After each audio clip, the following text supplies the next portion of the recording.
இனி மாதந்தோறும் 2000 அல்லது 2500 ரூபாய் பெண்களுக்கு உறுதியாகிவிட்டது. நீங்கள் இன்னும் உரிமை தொகை திட்டத்தின் கீழ் பயனாளியாக இணையவில்லையா? உங்களுக்கான ஒரு லேட்டஸ்ட் அப்டேட் ஒன்று வெளியிடப்பட்டு உள்ளது.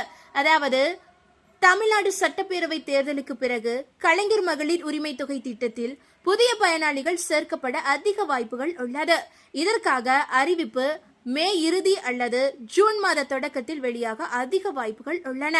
தேர்தலுக்கு பிறகு மாதந்தோறும் ரூபாய் 2000 அல்லது 2500 இந்த திட்டத்தில் பெண்களுக்கு வழங்கப்பட உள்ளதால் புதிதாக ரேஷன் கார்டு வாங்கியவர்கள், ஏற்கனவே விண்ணப்பிக்க தவறியவர்கள் எல்லோரும் மகளிர் உரிமை தொகை திட்டத்திற்கு விண்ணப்பிக்க காத்துக்கொண்டு இருக்கிறார்கள்.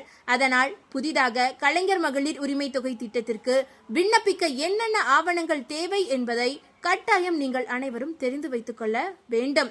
கலைஞர் மகளிர் உரிமை தொகை திட்டத்திற்கு விண்ணப்பிக்க கட்டாயம் ரேஷன் கார்டு வைத்திருக்க வேண்டும்.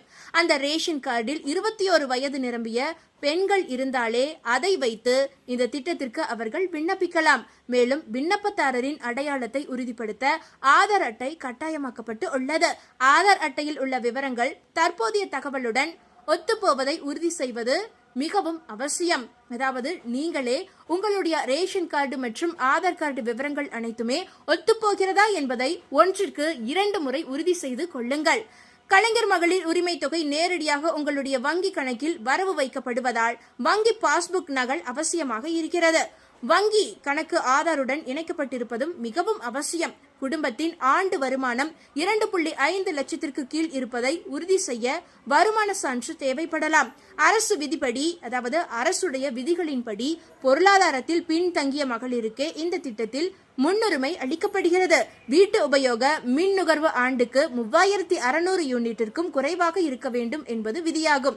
இதனை உறுதிப்படுத்த சமீபத்திய மின்சார கட்டண ரசீதை கையில் வைத்திருப்பது நல்லது. விண்ணப்பிக்கும் குடும்பத்திற்கு 5 ஏக்கருக்கு மேல் நஞ்சை நிலமோ அல்லது 10 ஏக்கருக்கு மேல் புஞ்சை நிலமோ இருக்கவே கூடாது. நிலம் தொடர்பான பட்டா அல்லது சிட்டா விவரங்கள் வைத்துக் கொள்ளுங்கள். தேவைப்படும் போது கொடுத்தால் போதும். சொந்தமாக 4 சக்கர வாகனங்கள், கார், ஜீப் வைத்திருக்கும் குடும்பங்களுக்கு இந்த திட்டத்தில் விண்ணப்பிக்க முடியாது.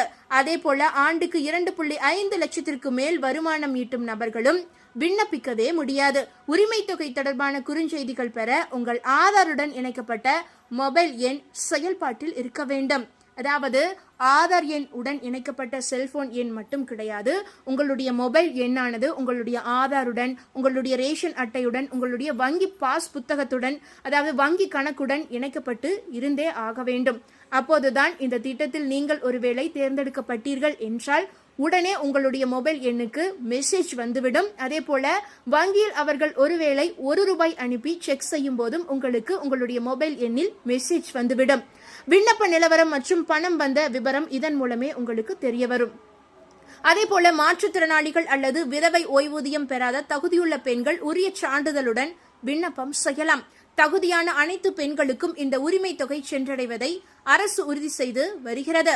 இந்த தகவல் உங்களுக்கு பயனுள்ளதாக இருந்தால் மறக்காம இந்த வீடியோவை லைக் பண்ணி உங்களுடைய ஃப்ரெண்ட்ஸுக்கும் ஃபேமிலிக்கும் ஷேர் பண்ணி விட்டுருங்க. இது போன்ற பயனுள்ள அப்டேட்டுகளை உடனுக்குடன் குயிக் அப்டேட்டுகளை தெரிந்து கொள்ள மறக்காம நம்மளுடைய இந்த குட்டி இன்ஃபோ சேனலை சப்ஸ்கிரைப் பண்ணி பக்கத்தில் இருக்க பெல் ஐக்கானை கிளிக் பண்ணி வச்சுக்கோங்க. நன்றி நண்பர்களே.